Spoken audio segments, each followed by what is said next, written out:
China से कोई sugar syrup आ रही है, एक्सपोर्टर इसको मिला के वहाँ बेच रहे हैं। कोई समस्या का निराकरण नहीं कर पाए हैं, न कर पाएंगे। आज की कंडीशन ये 2 साल से शहद नहीं बिक पा रहा है। और कुछ गिने चुने लोग ये बताते हैं कि मैं बहुत लाभ कमा रहा हूँ, लेकिन ऐसा कुछ है नहीं। ये केवल जो है किसानों के साथ धोखा हो रहा है। आपसे वो शहद भी ले रहे हैं, ऊपर से उसको टेस्टिंग में फेल भी बताते हैं और पूरा भी पेमेंट नहीं कर पाते। नमस्कार, आप देख रहे हैं सी न्यूज़ भारत और मैं हूं आपके साथ रत्ना। उत्तर प्रदेश की राजधानी लखनऊ के उद्यान भवन में 1 दिवसीय मौन पालक प्रशिक्षण कार्यक्रम का आयोजन हुआ, जिसमें मुख्य अतिथि के तौर पर यूपी के कृषि विदेश व्यापार मंत्री दिनेश प्रताप सिंह मौजूद रहे। सभी शहरों से आए मधुमक्खी पालकों ने प्रशिक्षण लिया और अपनी शिकायतें रखीं। देखिए हमारी खास रिपोर्ट संवाददाता प्रखर शुक्ला के साथ। नमस्कार, मैं प्रखर शुक्ला। इस समय मैं मौजूद हूँ लखनऊ के उद्यान भवन में, जहाँ आज 1 दिवसीय मौन पालन प्रशिक्षण कार्यक्रम हो रहा है, जिसमें मधुमक्खी पालन को लेकर के जो यहाँ पे हमारे उत्तर प्रदेश में जो किसान भाई हैं, जो मधुमक्खी पालन को जो मधुमक्खी पालक हैं, उनके यहाँ पे प्रशिक्षण का कार्यक्रम यहाँ पे किया जाए कि उनके समस्याएं यहाँ पे सुनी जा रही हैं। जो उत्तर प्रदेश के तमाम जैसे जिन भी इलाकों में जहाँ पे सरसों की खेती ज़्यादा होती है और जहाँ पे मधुमक्खी पालन होता है, वहाँ पे इन मधुमक्खी पालकों की आज प्रशिक्षण और समस्याओं को सुना जा रहा है। अंदर हमारे इस समय वो प्रेस कॉन्फ्रेंस हो रही है और वहाँ पे लोग अपनी समस्याएं सुन रहे हैं, अधिकारी प्रॉपर उनकी समस्याएं सुन रहे हैं। और इस समय जो दिनेश प्रताप सिंह हैं, उद्यान एवं खाद्य प्रसंस्करण मंत्री श्री दिनेश प्रताप सिंह जी के यहाँ पे आज मुख्य अतिथि थे और श्री BL मीणा जी के यहाँ पे अध्यक्षता में ये पूरा जो है प्रशिक्षण हो रहा है। आइए हम जानेंगे कि यहाँ पे क्या प्रशिक्षण में क्या इनका जो है निष्कर्ष निकला है, फिर क्या यहाँ के लोगों की मांगे हैं, फिर क्या इन लोगों का पूरी बातचीत इन लोगों की प्रेस कॉन्फ्रेंस में। सर क्या नाम है आप? दयाशंकर। कहाँ से हैं आप? अम्बेडकर नगर। अम्बेडकर। सर आप यहाँ पे प्रशिक्षण के लिए आए, सर आपकी समस्याएँ जो थी उसका अधिकारी निराकरण कर पाए हैं? कोई समस्या का निराकरण नहीं कर पाए हैं, न कर पाएंगे। कारण है कि मधुमक्खी पे कास्ट ज़्यादा आ रही, कोई 90 रुपये 80 रुपये किलो शहद लेने के लिए तैयार नहीं है, तो किसान कैसे मधुमक्खी पालन करेगा? सरकार को चाहिए इसको लिए भी लगा दे, ताकि इकट्ठा छोटा किसान बड़ा किसान ले जाके दे दे, उसको पैसा मिल जाए, उसका काम भी हो जाए। लेकिन ऐसी व्यवस्था नहीं होती है। ये केवल जो है सरकार की नीतियों को बताते हैं, हाँ हम ये कर रहे हैं, और कुछ गिने चुने लोग ये बताते हैं कि मैं बहुत लाभ कमा रहा हूँ, लेकिन ऐसा कुछ है नहीं। ये केवल जो है किसानों के साथ धोखा हो रहा है। जहाँ समस्याएं उसका निराकरण तो हो नहीं रहा है, केवल जो है फर्जीफिकेशन में दौड़ा के किसानों को परेशान किया जा रहा है। आपकी मुख्य समस्या लागत को लेकर थी, जो आपने लागत लगाई और उसका आपको रिटर्न ऑफ इन्वेस्टमेंट लागत के हिसाब से मुनाफा नहीं हो रहा है। दूसरी बात यह है कि मधुमक्खी को कोई बीमा कंपनी बीमित नहीं करती है, जिससे मधुमक्खी किसान जो है बीमारी से, कहीं बाढ़ से, कहीं किसी से, ये हमेशा टूटता ही रहा। जी। बाढ़ से? जी।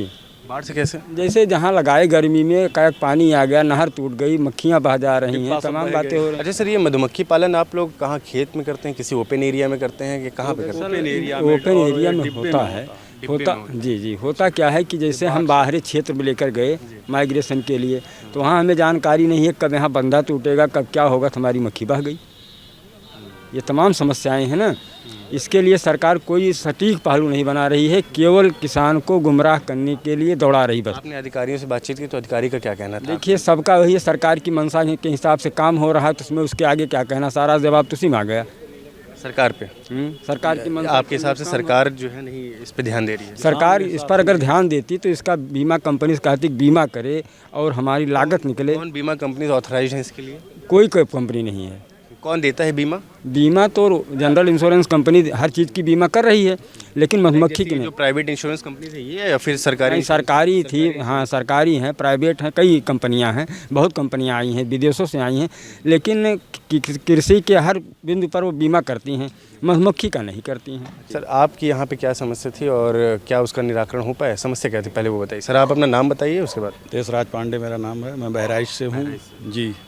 कब से मधुमक्खी पालन आप कर रहे हैं? 2018 से। 2018 से। तो आपको मुनाफा कितना हुआ अभी तक इसका? मुनाफा लागत के हिसाब से मुनाफा नहीं हो रहा है। अब सर आप अभी 6-7 साल से फिर कर रहे हैं जी। अगर आपको लागत और मुनाफा नहीं हो रहा है तो मतलब अभी तक आप कैसे करते हैं इसको? अब करते नहीं आ रहे हैं। और जैसे मैं 100 बाक्स से शुरू किया था, लेकिन अब मेरे पास केवल 20 बाक्स बचे हैं। अच्छा। और जैसे उसमें हाफ सीजन में मुझे चीनी खिलाना पड़ता है मधुमक्खी को बचाने के लिए। उसके बाद में जो उस पर चीनी की लागत आती है वही हम बाद में निकाल पाते हैं तो निकाल पाते हैं, सीजन पे नहीं वो भी नहीं। और शहद का रेट 50 रुपया, 60 रुपया, 70 रुपया। और होना कितना चाहिए सर शहद का रेट? कम से कम 200 रुपया, 200 रुपये कम से कम 50-60 रुपये आपको मिल रहा है।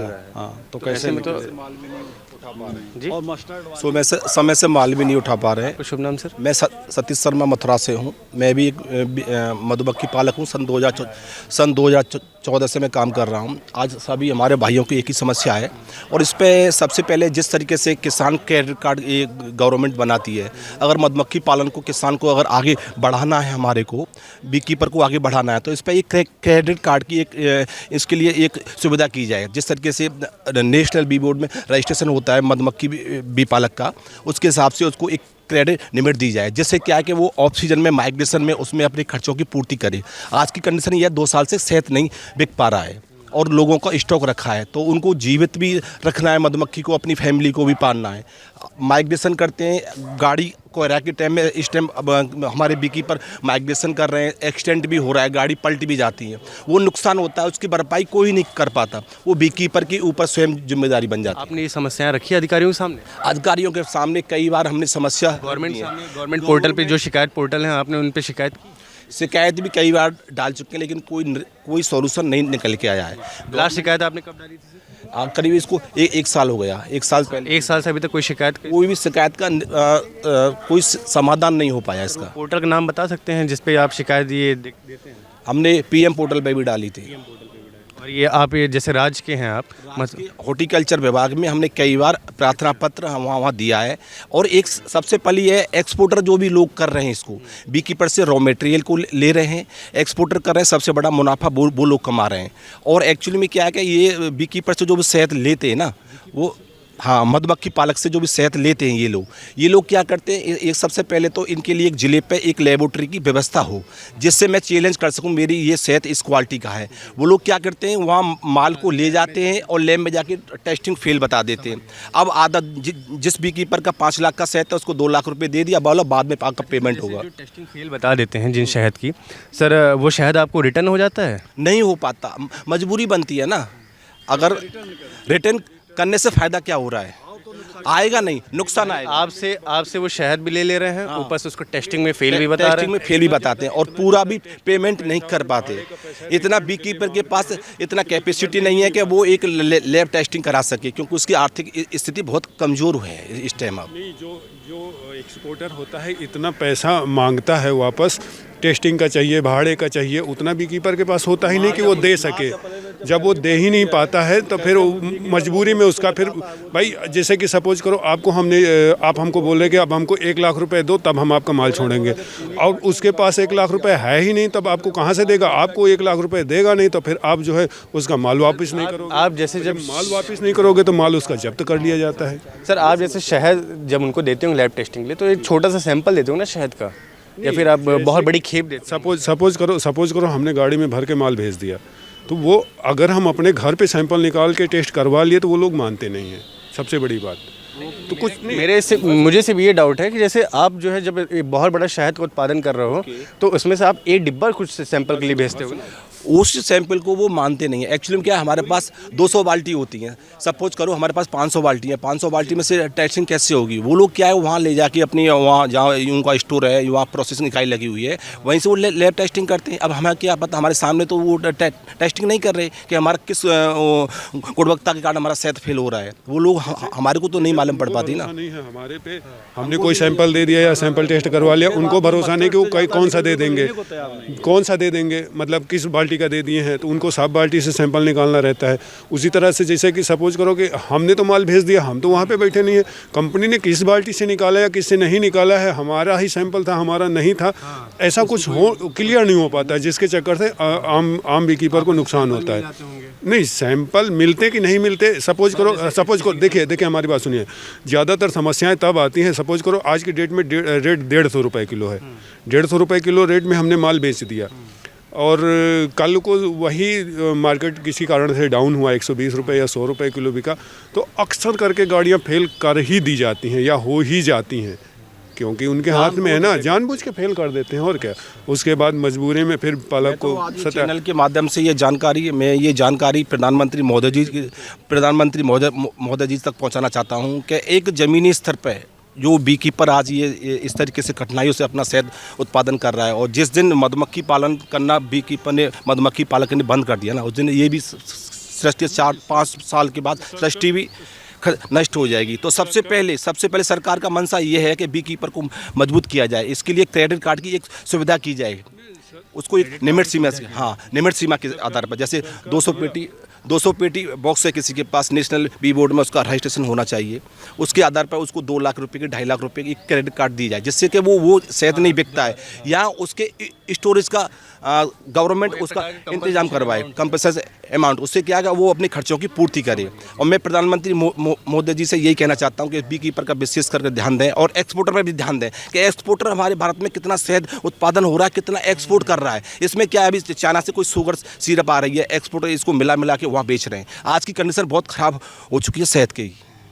सरकार को भी चाहिए कि कम से कम, जैसे कि सारी प्राइवेट कंपनियां जो है एक्सपोर्ट करती हैं, तो कम से कम एक यूनिट सरकार की ऐसी हो, जैसे इतना बड़ा यूपी है, यूपी से कम एक यूनिट ऐसी हो जिससे कि सरकार खुद भी जो है एक्सपोर्ट करे और किसानों से माल ले, है कि नहीं, जिससे उचित लागत, और जैसे कि हरियाणा में जैसे कि निश्चित हुआ है कि 120 रुपए का सरकारी जो है मूल्य निर्धारित हो गया। उसके अगर नीचे में मिलता है तो भावांतर वाली योजना वहाँ पे लागू की गई है।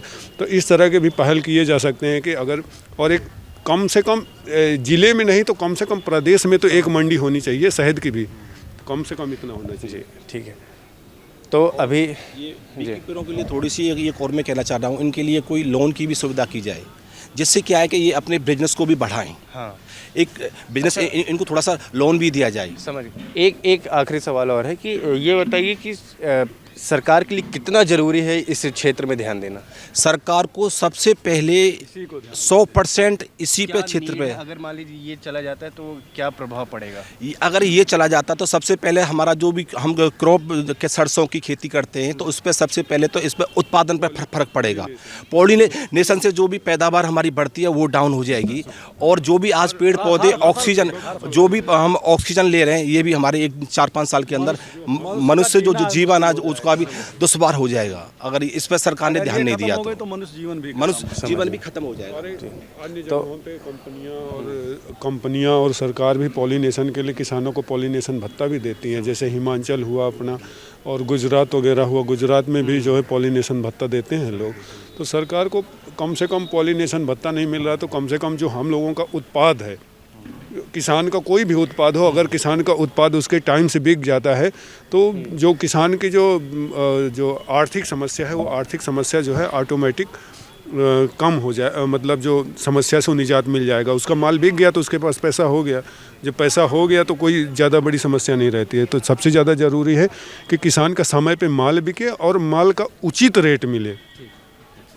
तो अभी आपने देखा कि हमारे साथ कुछ जो मधुमक्खी पालन के क्षेत्र में जो अभी मधुमक्खी पालन कर रहे हैं, इन्होंने इनकी कुछ मांगे थी सरकार से, जिसमें इनकी प्रमुख मांगे ये थी कि पहली बात तो सरकार की खुद की एक यूनिट हो, जिसमें कि ये सरकार इसमें क्या करे कि वो अपने उचित मूल्य, जो इनके किसान हैं मधुमक्खी पालन के, उनको उचित मूल्य दे सके। सेकेंड थिंग, इनको लोन की व्यवस्था हो, और उसके बाद ताकि वो अपने बिजनेस को एक्सपेंड कर सके।